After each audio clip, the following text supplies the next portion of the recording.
자살률 1위인 직업이 이제 정신과 의사라고 하거든요. 어우, 진짜요? 네. 정신과의 문턱을 낮춘 김지용 선생님이십니다. 아유, 안녕하세요. 네, 안녕하세요. 예. 아, 정신과 선생님. 예. 어떻게 살 것인가 오늘 주제가 또 그렇다 보니까 정신과 그 선생님께 좀 들을 얘기가 또 좀 꽤 그렇죠, 있을 것 그렇죠. 같아요, 그죠? 요즘 그 이제 코로나 블루를 넘어서 뭐 레드, 그리고 뭐 이제 뭐 블랙까지 뭐 사실은 이제 이 심리적으로 이제 불안감을 느끼는 분들이 굉장히 좀 많습니다. 네, 예, 실제로 좀 그렇죠. 2019년 상반기에 비해서 2020년 상반기에는 대부분의 진료과들이 환자 수가 확 줄었어요. 아무래도 집 밖에 못 나오시고 힘드시니까. 근데 유일하게 정신과만 많이 늘었습니다. 정신과만 늘었어요. 네네. 그러니까 힘드신 와중에도 어쩔 수 없이 병원을 찾아가야 되는 상황이 이제 생긴 거죠. 코로나 블루라고 조금 뭐 매스컴에서도 많이 얘기를 하는데 이게 도대체 그 증상이 어떤 겁니까? 그러니까 코로나 블루는 이제 누구나 겪을 수 있는 거예요. 누구나 겪을 수 있는 거고 어느 정도의 우울감과 불안을 이제 평소에 느끼지 못한 것도 이제 평소에 건강하시던 분도 이제 느낄 수 있게 되는데요. 우리가 잘 밖에 안 나가게 되면은 운동량도 떨어지고 밖에 안 나가니까 햇볕도 안 쬐고 그렇죠. 보통 밖에 안 나가면 식사도 보통 더 대충 하게 되세요. 약간 그런 거 없지 않아 있어요. 예. 그런 상황에 사람의 뇌는 약간 이제 호르몬의 불균형이 찾아와요. 어쩔 수 없이. 환자분들이 오셔가지고 많이 하는 얘기가 좀 있습니까? 아무래도 이거 대체 언제 끝나냐? 과연 끝날 수는 그뭐 있을까? 선생님이죠. 네. 정신과신데 오죽 답답하면. 예. 구명같이 뽑는 아니지만. 예. 예. 제일 힘들어질 때가 언제냐면은 이게 과연 미래가 있을까? 나의 회사가 혹은 나의 사업이 버틸 수 있을까? 이 생각에 심하게 불안해하시는 분들이 많아요. 우울증과 어떻게 좀 이렇게 좀 구분을 지어야 되는지.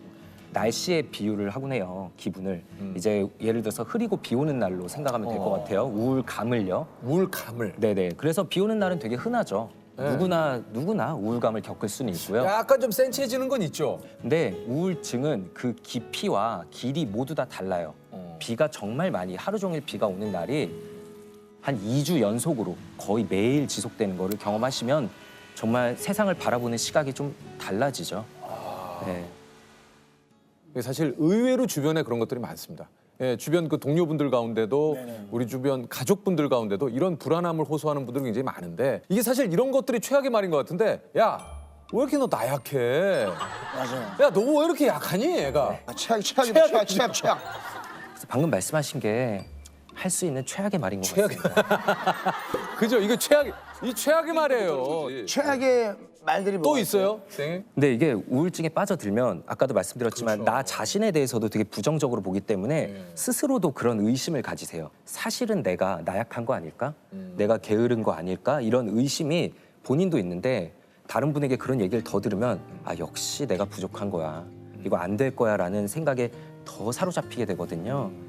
이제 보통 솔루션까지 줘야 된다라는 압박을 많이 느끼시는데요. 사실 전문가들도 솔루션을 잘 못 드리는데 어떻게 솔루션을 드릴 수 있겠어요? 그냥 너 뒤에는 내가 있다. 힘들 때는 언제든지 연락해도 된다라는 메시지를 전달하는 게 제일 중요하다고 생각하고요. 진료실에서 가끔 듣는 게 갑자기 너 생각나서 그냥 잘 지내는지 연락 왔다. 이런 메시지들이 아무도 없는 것 같았는데 내 생각해주는 사람들이 있었구나라는 느낌을 되게 강하게 준다라고 얘기들 하시더라고요.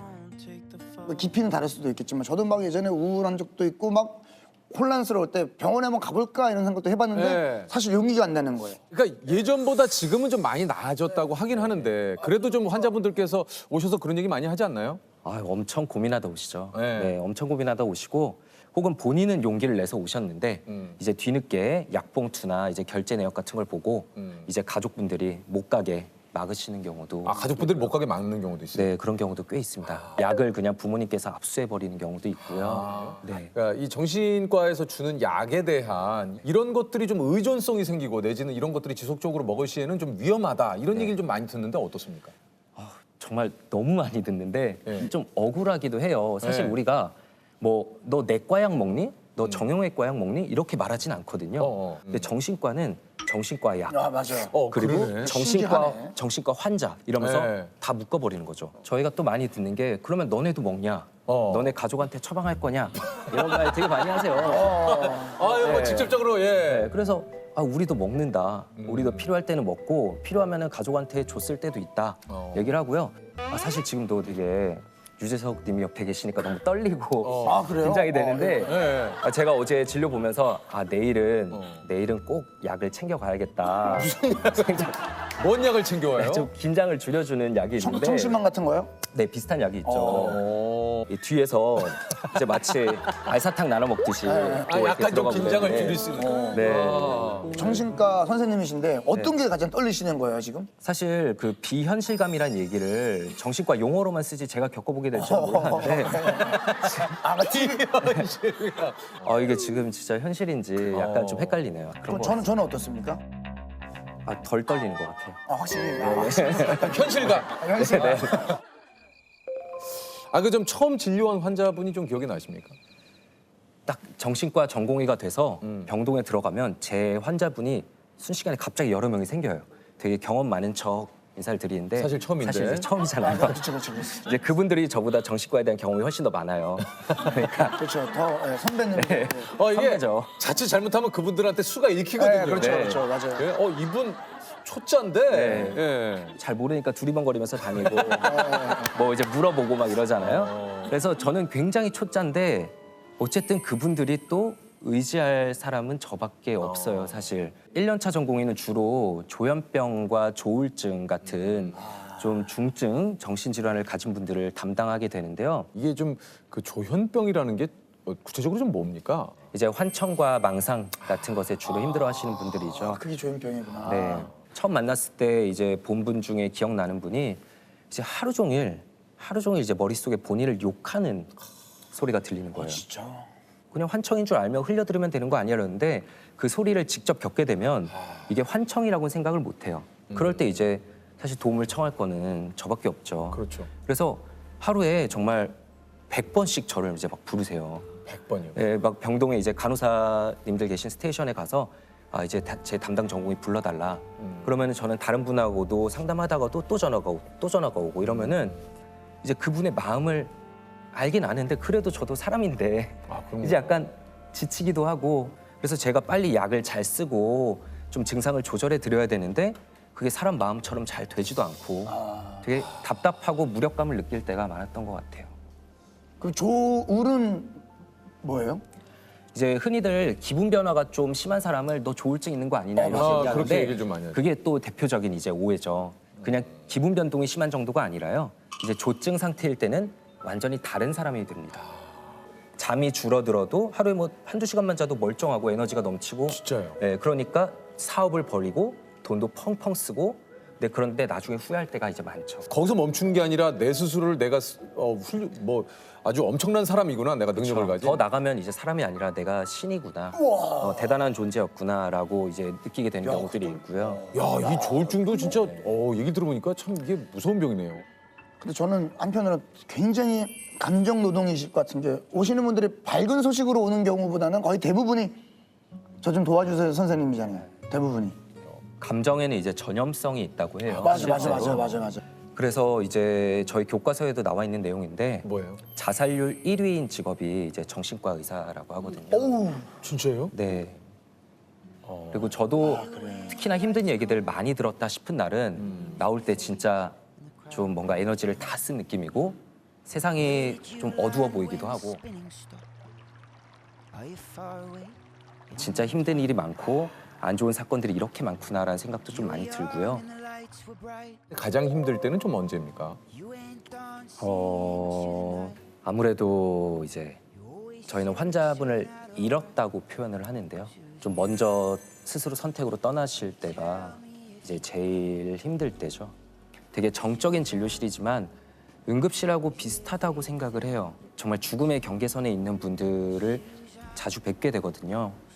가끔은 다른 과가 부럽다 느낄 때가 있는 게 그럴 이제 때는 언제입니까? 뭐 피 검사나 뭐 영상 검사를 하면은 그분의 정확한 그 진단이나 그분의 이제 중증도 같은 게 수치로 나오잖아요. 근데 저희는 그런 게 없어요. 이제 제가 진단 도구가 되어야 되는 거죠. 정신과 진료실은 굉장히 비밀스러운 곳이잖아요. 내가 제대로 진료를 하고 있는 건지 다른 분에게 검증받을 수도 없고 다른 분들의 진료를 제가 볼 수도 없어요. 그러니까 더더욱 무섭기도 하죠. 과연 이걸 그냥 돌려보내도 되는지, 다음 주에 저분이 과연 예약돼 오실지, 환자분을 잃게 되면 이런 생각이 필연적으로 따라와요.